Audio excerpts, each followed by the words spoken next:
Alors, je vous en prie, Madame Brûlé. C'est votre tour de compléter justement cette perception que l'on se fait tous, là, des mécanismes qui régissent l'adéquation entre les buts ou nos objectifs et les moyens ou les trajectoires pour les atteindre.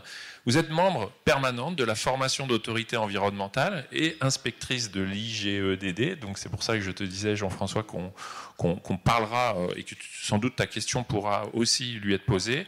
Vous êtes donc à ce titre bien placé pour nous parler de la manière dont s'exerce le contrôle des trajectoires et comment l'examen des projets soumis à l'avis de l'autorité environnementale contribue au respect des objectifs environnementaux. Un examen que les militants associatifs connaissent bien, puisque ce sont souvent des documents que l'on exploite très largement. Je vous en prie, pareil, une bonne demi-heure d'intervention, et puis on aura l'occasion d'avoir des échanges avec la salle. Merci beaucoup. Merci beaucoup. Vous m'entendez bien ? Oui, tout va bien. Alors, d'où je vous parle donc, effectivement, je suis à l'Inspection générale de l'environnement et du développement durable depuis 2 ans et demi maintenant. Et je suis à mi-temps, du coup, dans la section de Laurent Roy pour faire des missions de différents ordres. J'en ai fait une, par exemple, sur les ICPE agricoles, qui m'a amenée sur vos terres, évidemment. Et puis, je fais partie du collège de l'autorité environnementale et c'est au titre du collège de l'autorité environnementale que je vous parle aujourd'hui. Et j'étais auparavant, comme beaucoup d'entre nous, dans les services, donc DREAL adjointe en Normandie, donc pas très loin de chez vous, et puis à la direction de l'eau et de la biodiversité. Mais je vous mentirais en ne vous donnant que ces aspects de ma carrière, puisque dans la vraie vie, je crois que j'ai passé à peu près la moitié de ma carrière, un peu longue, au ministère de l'Agriculture et la moitié au ministère de l'Environnement. Et ça me donne peut-être un point de vue sur ce qui se passe dans ces 2 ministères. Je fais un petit détour au ministère de l'Intérieur, mais sur d'autres sujets. Donc aujourd'hui, je vais vous parler de ce qu'on fait à l'autorité environnementale. À l'autorité environnementale, contrairement à ce qui se passe dans les agences de l'eau, on n'a aucun moyen financier. Donc, on doit utiliser d'autres moyens d'agir. Et notre moyen d'agir, c'est de rendre des avis. Nous ne faisons pas de contrôle. Ce n'est pas ça notre environnement. Et nous donnons des avis qui ne sont jamais des avis d'opportunité. Quand vous voyez sur les réseaux sociaux, l'autorité environnementale est contre tel ou tel projet, ça n'est pas vrai. L'autorité environnementale n'est pas contre un projet. En fait, notre regard, je vais y revenir assez largement, notre regard, c'est juste, et il y a plein de choses derrière ce juste, c'est juste de regarder comment le maître d'ouvrage a travaillé et comment il a pris en compte les enjeux environnementaux. Mais nous partons du principe que le projet est forcément le meilleur, puisque c'est le projet du maître d'ouvrage. On part du principe qu'il a réfléchi, qu'il a une intention, qu'il a une cible, et qu'il est en train de construire un projet pour atteindre cette cible ou pour répondre à cette intention. Donc le projet, pour nous, il est forcément bon. Et de toute façon, c'est l'autorité décisionnaire qui décidera, c'est le préfet. Le préfet peut considérer que le projet est mauvais en ne l'autorisant pas, mais ça n'est pas notre rôle. Alors, on va parler d'évaluation environnementale, d'autorité environnementale, et puis j'ai pris quelques exemples pour illustrer tout ça. Je commence par quelque chose qui s'est passé chez vous, un avis d'autorité environnementale sur la station de traitement des eaux usées de Pleumeur-Baudou. Ça, c'est le lagunage. L'évaluation environnementale, c'est une idée très, très ancienne. Alors, pour vous, ce n'est pas une découverte, mais je commence souvent mes interventions comme ça, parce qu'on a encore des maîtres d'ouvrage qui nous disent « Oh là là, mais l'évaluation environnementale, c'est tout récent, en fait. C'est pour ça qu'on ne sait pas les faire. » Et donc, j'aime bien remonter un peu loin dans le temps, puisque le passé éclaire notre présent, quand même. Et donc, on part de la loi de 98 sur le régime des eaux, la loi de 64, dont Laurent Roy a parlé, également sur le régime des eaux. Sur la loi de 98, on voit la première phrase, les préfets statuent après enquête. Donc, déjà, il y a si longtemps, une autorisation n'était pas donnée comme ça juste parce que quelqu'un l'a demandé. Il y avait déjà des enquêtes. Les grandes lois qui introduisent ces notions d'études d'impact, c'est les 2 lois de 1976, la loi sur la nature, mais aussi la loi sur les installations classées, elle-même précédée de la loi de 1917 sur les installations classées. Ce que je trouve intéressant entre la loi de 17 et la loi de 1976, c'est que, vous le ferez à tête reposée, hein, quand on compare mot à mot ce qu'il y a dans les 2 lois, il y a la même chose, sauf ce qui est à l'avant-dernière ligne, ou à l'antépénultième, qui est soit pour la protection de la nature et de l'environnement, qui n'existait pas dans la loi de 17. Donc depuis 1976, y compris les installations classées pour l'environnement, portent bien leur nom, pour la protection de l'environnement, portent bien leur nom, puisque les aspects environnementaux doivent être regardés. L'évaluation environnementale, aujourd'hui, vous les connaissez par cœur. Hein, c'est évidemment la directive de 85, mise à jour par la directive de 2011 sur les projets. Et ce que je trouve intéressant par rapport à ce qu'a dit la première intervenante, ce sont les considérants des directives qui sont des choses, j'imagine, sur lesquelles vous vous appuyez toujours, parce que c'est là qu'on trouve les objectifs substantiels.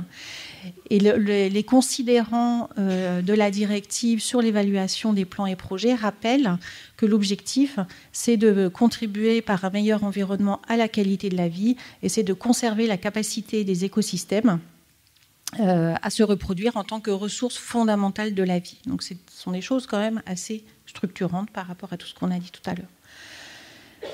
La directive de 2011, elle a été un petit peu précisée au fil du temps et je vais y revenir rapidement, mais y compris grâce à la France et grâce aux infractions de la France au droit européen. Et la directive, elle a été précisée en disant que la vie de l'autorité environnementale devait être dénuée de tout conflit d'intérêts, notamment par rapport à l'autorité décisionnaire. Le parallèle sur les plans et programmes, c'est la directive de 2001. Je n'y reviens pas très longtemps, mais c'est quand même dans la directive de 2001 que le considérant 4 écrit en clair cette idée d'intégrer les considérations en matière d'environnement dans l'élaboration des plans et programmes, dans l'élaboration des projets. C'est la même chose. Aujourd'hui, vous connaissez ce schéma par cœur. L'évaluation environnementale est ou devrait être un processus continu. Je pense que c'est le point sur lequel on achoppe le plus encore aujourd'hui. L'évaluation environnementale devrait commencer dès que le maître d'ouvrage a une idée. En tout cas, c'est comme ça qu'on le dit au maître d'ouvrage en permanence. Et ne devrait pas être le truc qu'on fait à la fin. Et vous entendez souvent ce discours en disant l'évaluation environnementale, c'est une évaluation 4 saisons, c'est insupportable, on n'a pas le temps. Comment dire ?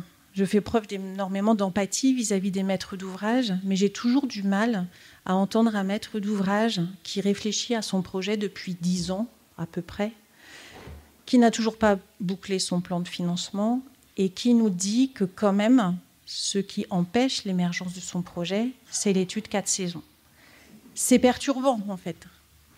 Alors, c'est d'autant plus perturbant dans les examens au cas par cas, que vous connaissez bien aussi. Vous savez que certains projets sont soumis à évaluation environnementale de façon systémique et d'autres sont soumis à ce qu'on appelle un examen au cas par cas. Donc, derrière ça, il y a évidemment une nomenclature très raffinée et sur laquelle tout le monde travaille pour essayer de passer un maximum de projets de la colonne évaluation systémique à la colonne examen au cas par cas. Et ce qui est assez frappant dans les dossiers soumis aux examens au cas par cas, c'est que souvent le maître d'ouvrage considère que s'il y a un examen au cas par cas, c'est donc que le projet ne sera pas soumis à évaluation environnementale. Donc le cas par cas est présenté au dernier moment. Et quand par malheur, dans une dizaine de pourcents des cas, ce n'est pas non plus très fréquent, quand par malheur on soumet à évaluation environnementale, là forcément, il est assez vrai que l'étude 4 saisons sur la biodiversité pose problème. Mais tout ça vient du fait que la philosophie même de l'action n'a pas été internalisée, puisque je le redis, je ne fais que le perroquet des textes, hein, l'évaluation environnementale est un processus continu qui doit se déclencher au moment même de l'intention. Et j'en parle d'autant plus sereinement que j'ai été 2 fois maître d'ouvrage d'une évaluation environnementale dans des circonstances très différentes et que je vois bien ce qui se passe quand on ne fait pas un processus continu. Je l'ai fait dans un cas, je ne l'ai pas fait dans l'autre. Ça a été un peu douloureux. L'étude d'impact, c'est le rapport qui matérialise l'évaluation environnementale. Et là, j'y reviendrai aussi. On a encore beaucoup de soucis de maîtres d'ouvrage qui ne rendent pas compte du processus continu qu'ils ont conduit, ce qui est assez paradoxal. Il y a des maîtres d'ouvrage qui travaillent bien, mais ils oublient de dire qu'ils travaillent bien, ce qui est dommage, ce qui est toujours dommage. Alors, voilà, l'évaluation environnementale, ce schéma-là, je pense que vous le connaissez par cœur, il adresse plein d'objectifs, de justifier les choix. Enfin, toute la partie en haut à droite concerne plutôt les maîtres d'ouvrage. Justifier les choix, intégrer l'environnement, on l'a déjà dit, concevoir les mesures d'évitement, de réduction, voire de compensation, évaluer l'ensemble des impacts, établir les engagements du maître d'ouvrage. Ce sont aussi souvent des choses qui manquent. Tout ça, ça permet d'éclairer l'autorité décisionnaire, d'éclairer le public. Et éclairer le public, j'y reviendrai largement. On avait tous fait nos présentations avant la première intervention, mais je pense qu'on est à peu près raccord. L'autorité environnementale, par contre, c'est assez récent.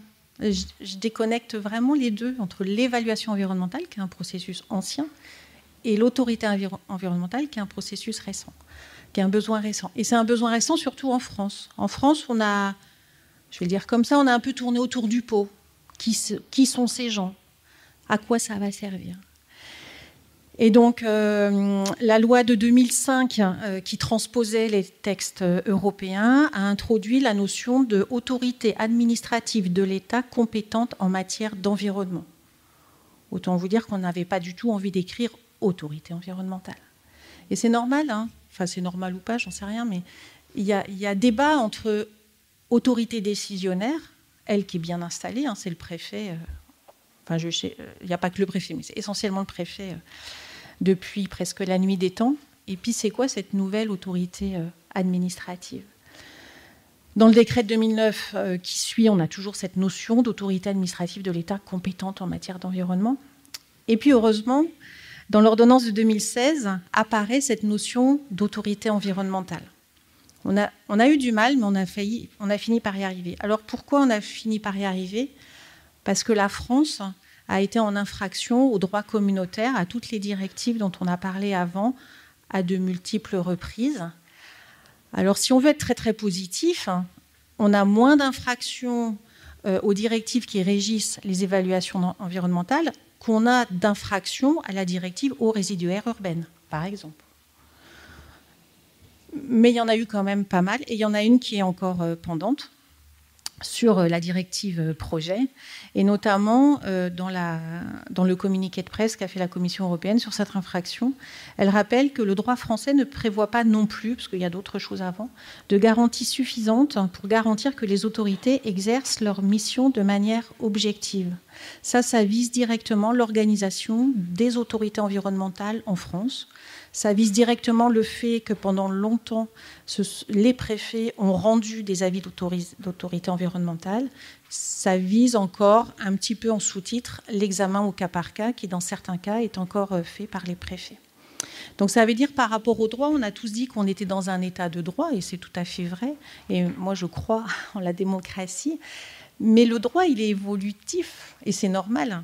Là, en l'occurrence, sur le positionnement le positionnement de l'autorité environnementale et sur son indépendance, on est encore dans une période qu'on peut qualifier de transitoire. Cette infraction, elle signale aussi une autre lacune concerne la mauvaise transposition de l'obligation de la directive de mettre à jour la conclusion motivée sur les incidences environnementales du projet avant d'accorder une autorisation.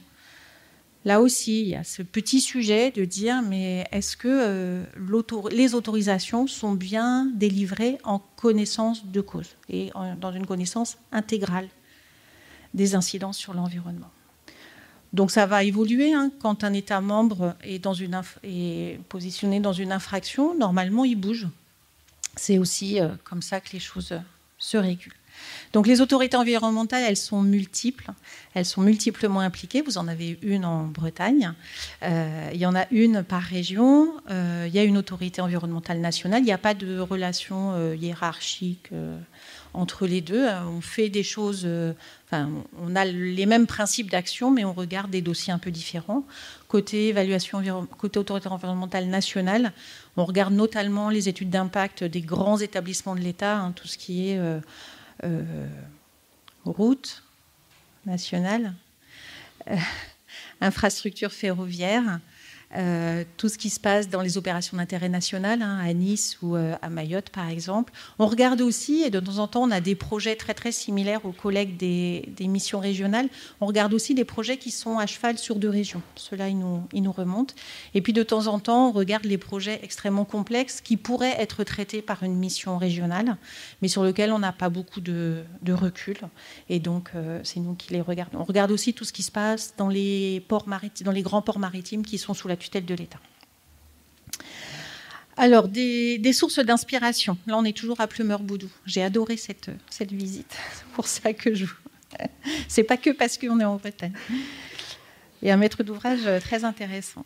Les sources d'inspiration, peut-être pour vous, en tout cas, je l'espère, pour essayer de vous accompagner dans la hiérarchisation en fait des actions qu'il serait opportun de mener. On en a un petit peu parlé en aparté là en arrivant.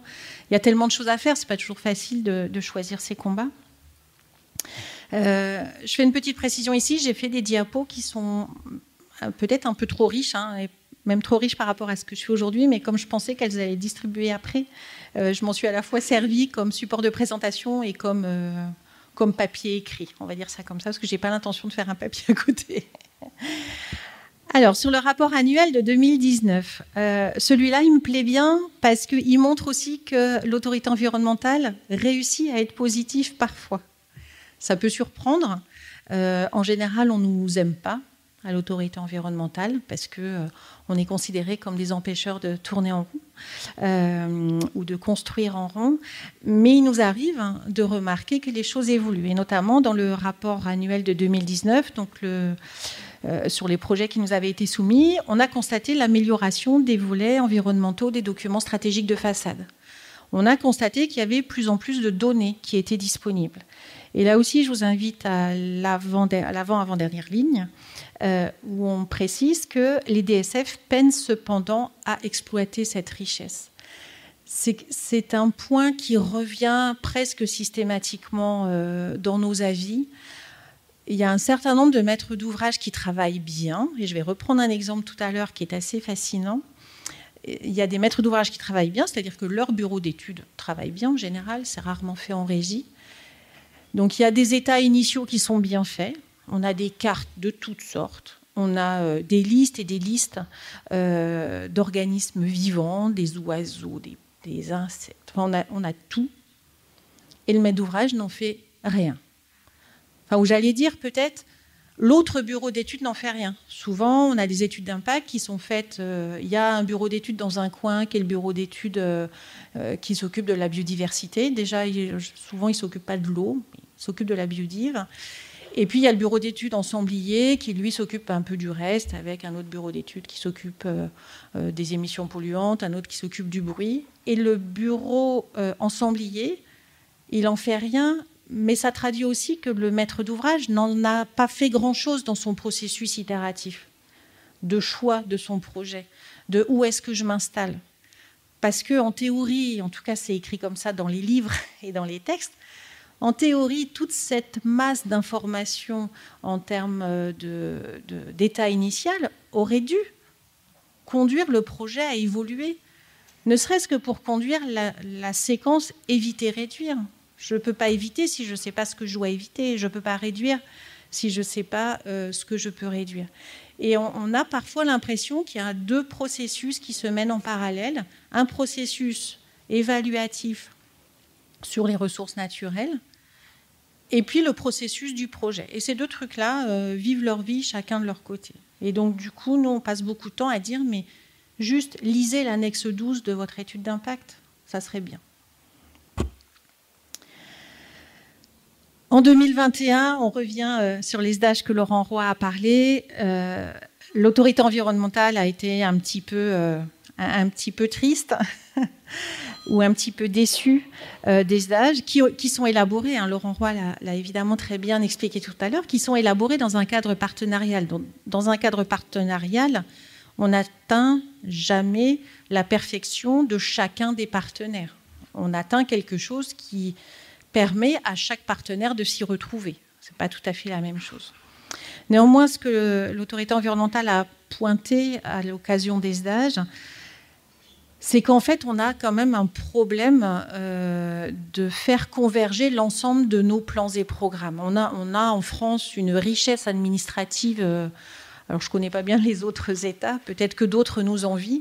Des plans et programmes, on en a des tas dans tous les sens. Donc, on a les stages dont on a parlé, on a les SCOT, les PLU, les PCAET. Enfin, on a tout ça dans l'espace. Et tous ces plans ne se parlent pas tellement. Or, pour que ça marche, il ne faut pas seulement faire une annexe en disant, quand je suis dans un SCOT, en disant oui, j'ai regardé le stage, ça va à peu près. Et en prenant souvent, enfin vous avez l'habitude de lire des études d'impact, mais en prenant souvent les grands titres des stages, qui sont là aussi des objectifs substantiels, qui sont des titres politiques.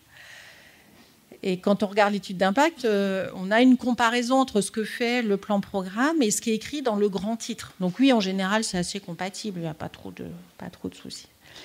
Mais de là à se dire, j'ai un document de planification, je prends l'exemple du SCOT, j'ai un document de planification et ce document de planification va permettre à mon territoire de contribuer aux objectifs du stage, on n'y est pas. On n'y est pas souvent. Je vais essayer d'être positive. On n'y est pas souvent. Évidemment, sur le stage, et Laurent Roy en a parlé, on a évidemment pointé la question des pesticides. Et puis, parce que c'est un peu quelque chose qui nous occupe, évidemment, on y reviendra, on a un petit sujet avec les programmes agricoles.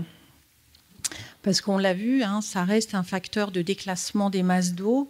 Ce sont des pollutions diffuses qui sont difficiles à adresser. Et pour autant, si on n'y va pas, on n'y arrivera pas. Donc il y a toujours cette petite déception. L'autre point qu'on avait regardé, c'était les impacts des projets sur l'eau. En fait, il y a encore, malgré tout ce qu'on sait, il y a encore certains angles morts sur les zones humides. Alors, des angles morts ou bien des techniques pour contourner. Vous avez tous vécu les évolutions de la définition de la zone humide. Donc il y a des maîtres d'ouvrage qui préfèrent la définition qui n'existe plus maintenant de ou bien il y a une végétation typique des zones humides, ou bien il y a des conditions pédologiques de zones humides. Et donc on a encore aujourd'hui des maîtres d'ouvrage qui disent non, mais moi j'ai regardé que la végétation et il n'y en avait pas. Alors sur des territoires drainés, c'est un petit peu normal qu'il n'y en ait pas. Les eaux souterraines, tout ce qui ne se voit pas est maltraité, c'est encore un gros sujet. Et puis les eaux pluviales, on a beaucoup de sujets autour de ça. On continue à faire rentrer des eaux pluviales dans des tuyaux, ce qui paraît tout à fait étonnant. Et les radioéléments, j'y reviendrai peut-être un peu tout à l'heure. Sur 2003, on a encore fait pas mal de remarques sur les périmètres d'évaluation environnementale. Je ne vais pas tout lire là, sinon je n'arriverai jamais au bout dans le temps qui m'est imparti. Je vais revenir sur les eaux souterraines. En fait, il est assez frappant de voir qu'il y a un certain nombre de projets qui ne regardent dans l'état initial du territoire que s'il y a des captages d'eau potable. Et qui nous disent, qui peuvent nous dire deux choses. Il n'y a pas de captage d'eau potable, donc il n'y a pas de sujet eau. Ou je suis en aval du captage, donc il n'y a pas de sujet eau non plus. Et du coup, ça nous interroge un petit peu. Donc on s'appuie sur les stages pour dire, alors déjà, même si on ne parle que des eaux destinées à la consommation humaine, hein, soyons anthropocentrés au maximum, il y a peut-être des ressources stratégiques qui peut-être ont été identifiées dans le stage. Donc ça serait quand même bien au moins de nous dire qu'il n'y a pas de ressources stratégiques. Et puis d'une façon générale, l'eau, sa seule vocation n'est pas de devenir de l'eau destinée à la consommation humaine. Mais bon, ce n'est pas à vous que je vais apprendre ça. Mais c'est assez frappant en fait de voir que ce compartiment eau, il est encore vu souvent dans une vision très mécaniste et Oui, anthropocentré, je n'ai pas d'autres mots qui me viennent. Dans le rapport annuel 2023, je ne pouvais pas venir vous voir sans vous parler du zoom qu'on a fait sur les plans d'action régionaux nitrates. Là aussi, j'y reviendrai tout à l'heure, parce qu'on vient de faire passer l'avis sur le plan d'action régional nitrate Normandie, qui est un petit peu en retard. Là, je l'ai pris parce que ça résonne aussi avec ce qu'a dit Madame Farinetti. C'est pour l'autorité environnementale, en fait, la référence, le cadre de référence, ce sont bien les objectifs substantiels, j'utilise ce mot, j'espère que je ne me trompe pas, les grands objectifs. C'est-à-dire que nous, notre métier, ce n'est pas de faire de l'instruction de dossier. Il y a des services qui sont très bien pour ça. Les services qui comparent un dossier et la nomenclature IOTA, la nomenclature ICPE, les normes quantitatives dont on a parlé tout à l'heure, c'est le boulot des services d'instruction. Nous, on essaye de dézoomer et du coup, notre regard, il compare le dossier aux grands objectifs. Et là, notamment, sur les plans d'action nitrate, les plans d'action régionaux nitrates, les programmes d'action régionaux nitrates, pardon, on a regardé par rapport aux limites planétaires. Et c'est par rapport à ça, notamment, qu'on a dit ces programmes d'action ne sont juste pas à la hauteur du fait que la limite planétaire azote-phosphore est dépassée et très largement dépassée. Alors quand même, j'ai regardé un petit peu le rapport d'activité de la MRAE Bretagne. On est tous en phase, en fait. Donc la MRAE rappelle qu'il n'y a toujours pas de progrès dans le contenu des études d'impact. Elle continue à être davantage des démonstrations de conformité aux réglementations. C'est un point que j'évoquais juste avant. On a beaucoup de mal à changer de focale, changer d'échelle. Enfin, je ne sais pas comment il faut l'exprimer. On a encore des maîtres d'ouvrage qui se satisfont de dire mon projet répond aux normes telles qu'elles sont aujourd'hui. Or, on le sait tous ici, les normes d'aujourd'hui, c'est les normes en fonction des connaissances qu'on a aujourd'hui. Or, et Laurent Roy, là aussi, l'a dit tout à l'heure, ce qu'on savait il y a 20 ans est différent de ce qu'on sait aujourd'hui, est différent, a priori, de ce qu'on saura dans 20 ans. Quand j'étais à l'Adréal Normandie, je disais souvent à mes collègues des ICPE agricoles, je leur disais, mais n'ayez aucun état d'âme avec le respect des normes aujourd'hui, parce que aujourd'hui, les normes que vous mettez en œuvre pour éviter les pollutions ponctuelles, hier, il y avait aussi des normes pour limiter les pollutions ponctuelles. Des fois, on a un peu transigé sur ces normes-là, et aujourd'hui, c'est des pollutions chroniques. Donc, n'ayez pas d'état d'âme. On va dire la norme aujourd'hui, c'est le minimum qu'il faut respecter pour éviter de découvrir des problèmes dans le futur. Et donc là, en Bretagne, comme ailleurs, on a toujours ce souci-là. Et puis, évidemment, la MRAE Bretagne a fait un focus là aussi sur les nitrates, puisqu'il y a quand même un petit sujet dans votre région, mais je ne vous apprends pas grand-chose.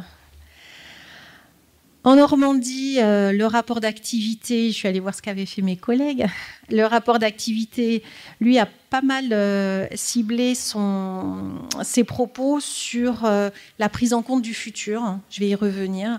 On a encore beaucoup trop d'études d'impact qui se basent que sur des données du passé. Et là, aujourd'hui, on sait tous que ce n'est pas possible. Et sur la deuxième puce, ce que je trouvais intéressant, qu'on retrouve aussi souvent dans les zones, dans les ZAC, dans les zones d'aménagement concerté, c'est qu'on a encore des collectivités qui prévoient des évolutions de population, dans le cadre de ZAC par exemple, sans du tout nous dire s'ils auront assez d'eau potable pour les abreuver, si j'ose ces termes, ou s'ils auront des capacités épuratoires pour traiter les eaux usées qui sortiront de ces logements-là. Ça existe encore. Et on a des études d'impact qui sont muettes sur les ressources en eau et sur les capacités d'épuration, actuelles ou futures. Ça change un peu. J'ai fait un avis sur une ZAC en Rhône-Alpes, en Auvergne-Rhône-Alpes, donc c'était en Rhône-Alpes, où entre le début de la ZAC, les ZAC, c'est des projets au long cours, hein, entre le début de la ZAC et le projet tel qu'ils nous l'ont proposé aujourd'hui, ils ont réduit le nombre de logements. Parce qu'ils n'ont plus d'eau, en fait. Et notamment en s'appuyant sur ce que le SDAGE avait dit. Alors, quelques avis. Je suis déjà super en retard. Donc, je vous propose, comme il est déjà tard, je vous propose de ne pas lire ce qui est en noir, mais plutôt de regarder ce que j'ai mis dans les petits pavillons rouges. Parce que j'ai essayé de prendre des avis pour illustrer les problématiques qu'on rencontre quand on est à l'autorité environnementale. Et puis, à tête reposée, vous reverrez sur quoi ça s'appuie comme type de recommandation. Donc, sur Plumeur-Baudou, alors j'ai pris Plumeur-Baudou, ce n'était pas le plus mauvais des dossiers, mais comme c'est moi qui l'ai traité, je l'ai en tête, et comme il était chez vous, ça tombait bien. Sur Plumeur-Baudou, on avait vraiment un gros sujet de lisibilité des dossiers. C'est quelque chose sur lequel je vais revenir à la fin de mon exposé. Il y avait des choses, mais on va dire que par-dessus tête, j'ose ce terme. Il y avait vraiment un problème de matérialisation du processus de décision. Et ça, quand on fait des avis d'autorité environnementale, on se déplace toujours sur le site. Toujours, on vient à la rencontre du maître d'ouvrage. Et il est parfois fascinant de voir le décalage, ce qu'il y a entre ce qu'on a lu dans le dossier et ce que le maître d'ouvrage nous raconte quand on est sur site. Et je crois que systématiquement, je ne suis pas sûre qu'il y ait un cas où je ne l'ai pas fait. Là, j'en suis à mon 18e avis. À chaque fois, je dis au maître d'ouvrage, mais ne relisez qu'une pièce avant de nous l'envoyer, c'est le résumé non technique. Et à Plumeur-Baudou, ça a été très intéressant parce qu'il y avait un élu qui était là. Et j'ai dit à l'élu, enfin, il est intervenu, et ce qu'il disait était très intéressant sur le projet qu'il y avait derrière cette mise en conformité. Et il y avait un vrai projet qu'on n'arrivait pas du tout à lire dans le dossier. Et au regard des propos de l'élu présent, je lui ai dit, mais en fait, c'est vous qui auriez dû relire ce résumé non technique, parce que vous auriez vu que ce résumé non technique, il ne racontait pas du tout le projet comme vous l'exprimez. Votre intention, elle n'est pas du tout écrite dans le RNT. Le RNT, c'est un copier-coller de trucs qui servaient plus ou moins à quelque chose. Il y avait un petit peu une idée de remplir. Il faut que je fasse 20 pages, alors je vais mettre des trucs pour faire 20 pages. Sur Plumeur-Baudou, ce qui était très intéressant, c'est pour ça que j'ai mis les photos, vous avez vu, c'est une station de traitement des eaux usées avec des lagunages, donc zéro besoin d'énergie. Et donc, il le transforme en une station de traitement des eaux usées assez classique, hein, avec des traitements secondaires, avec des pompes, avec tout un tas de trucs. C'est un dossier qui ne parle absolument pas d'énergie. Pas du tout. Ni d'émissions de gaz à effet de serre. Pas du tout. C'est-à-dire qu'on a un système d'assainissement dans lequel on transforme une épuration par un lagunage en une épuration, on va dire, plus artificialisée ou plus technique, où on va mobiliser du béton, on va mobiliser de l'énergie. Il y a peut-être de l'énergie à récupérer aussi, d'ailleurs, dans un tel dispositif. Et c'est un dossier qui fait le blackout total sur l'énergie. Et ça, c'est aussi un sujet qu'on a souvent. C'est sur une station de traitement des eaux usées, on est sur un sujet assainissement. Et ben, l'étude d'impact, elle part que de l'assainissement. On a critiqué ça aussi sur un SAGE. Un SAGE, forcément, c'est là pour s'occuper d'eau, mais pas que. Et on sait tous aujourd'hui que l'approche du monde, l'approche de l'environnement doit être systémique, parce que quand on appuie quelque chose, il se passe quelque chose forcément sur un autre compartiment environnemental. Donc il faut être capable d'embrasser tout ça d'un coup. Et puis c'est un dossier qui avait un problème de méthode. Ils ont mis sur la table des mesures de compensation qui n'étaient pas du tout des mesures de compensation, et il n'y en avait pas forcément besoin, sans se rendre compte qu'en mettant en avant des mesures de compensation, derrière, il faut les suivre, il faut s'assurer qu'elles sont fonctionnelles, il faut les suivre, et éventuellement, si elles ne marchent pas, il faut les rectifier. Donc ça impose des coûts, déjà, et puis un travail derrière. Et en fait, au fil de l'entretien, ils m'ont dit non, mais on a appelé ça mesure de compensation sans matérialiser ce terme-là. Donc parfois, des maîtres d'ouvrage se mettent dans des impasses un peu tout seuls. Sur le SCOT du Mâconnais du Sud Bourgogne, là, c'est un peu ce que je disais sur un des rapports annuels. On a souvent un problème de données, alors surtout sur des plans programmes, hein, qui sont toujours des dispositifs au long cours. Et donc à la fin, on a une étude d'impact en fait qui est obsolète au moment où elle est terminée. Et puis, sur un SCOT, c'est ce que j'évoquais tout à l'heure aussi, des très grandes difficultés à prendre en compte le futur. Quand on commence une étude d'impact sur un SCOT, en général, on va voir ce qui est dit dans la partie 1, 2, 2 climat. Et dans cette partie 1, 2, 2 climat, en général, on a la pluviométrie des 30 dernières années et les températures des 30 dernières années, puis ça s'arrête là. Et donc là, on sait qu'il va y avoir un truc qui ne va pas aller. Sur la ZAC d'Oudjani à Mayotte, il y avait à la fois, là on a beaucoup insisté à la fois sur la prise en compte du futur, mais dans ces territoires-là, sur la prise en compte du présent aussi. Vous savez que dans les Outre-mer, il y a de très très gros soucis d'eau potable, bien sûr, mais d'assainissement aussi, et on en parle moins parce que ça se voit moins. Sur le programme d'action nitrate, donc sur celui-là comme sur les autres, on a pointé le manque d'ambition et puis toujours cette cohérence entre les plans et programmes. On n'a pas d'autre choix que d'être convergent, d'appuyer sur tous les leviers qu'on a. Et le ministère de l'Agriculture en a énormément. Le ministère de l'Agriculture a des plans protéines, a des plans d'alimentation territoriale. Enfin, il y a tout un tas de dispositifs qui devraient permettre au plan d'action nitrate de mettre en avant des mesures de nature à réduire les pollutions diffuses. Et ce n'est pas toujours fait. Ce qui est intéressant sur ce programme d'action-là, et comme sur d'autres, c'est que parfois on a des états initiaux qui sont très très bien faits, mais vraiment remarquables.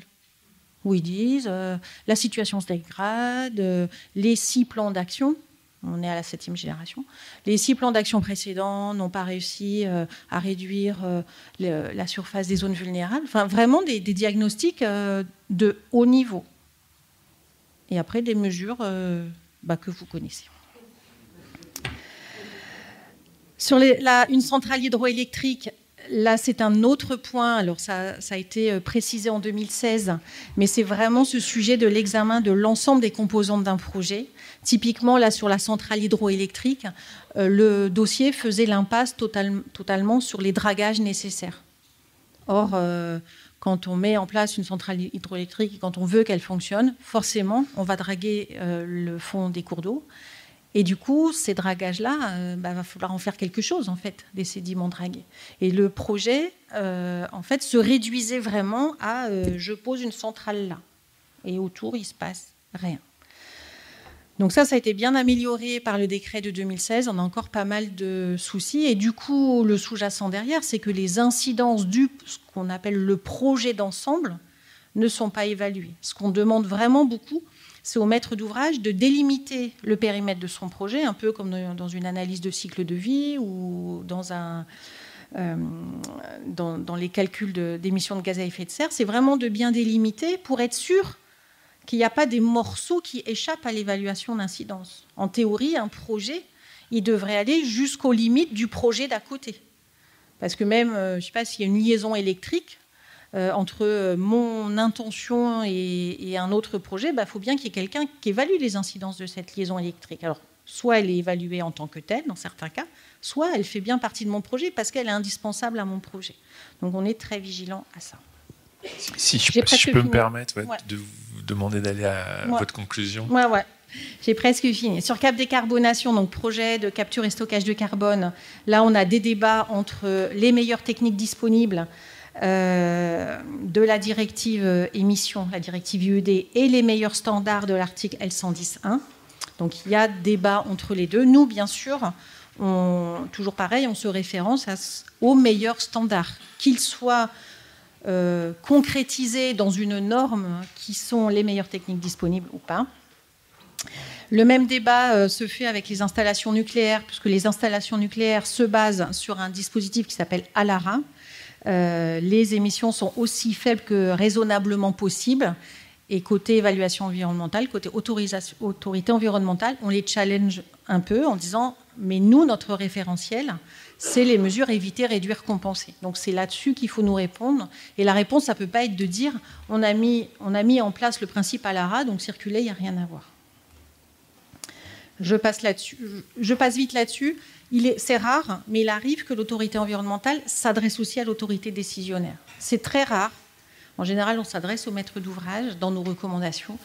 Mais vraiment, quand il y a des trucs qui nous paraissent bizarres, on s'adresse au service instructeur. Alors, pourquoi on rend tout ça? Il n'y a pas de mystère. Le maître d'ouvrage, l'autorité décisionnaire et le public. Vis-à-vis du maître d'ouvrage, je vous ai remis là, mais je pense que vous le connaissez, un rapport du CGEDD qui s'appelle « Modernisation de la participation du public et des procédures environnementales ». Ce rapport, évidemment, il est fait dans le contexte général de simplification. Simplifions. Et pour simplifier, faisons moins d'évaluation environnementale. C'est un peu ça le diptyque. Et ce rapport-là répète une fois de plus qu'il est en général... que le maître d'ouvrage a en général intérêt à conduire une bonne évaluation environnementale pour contribuer à l'acceptabilité de son projet.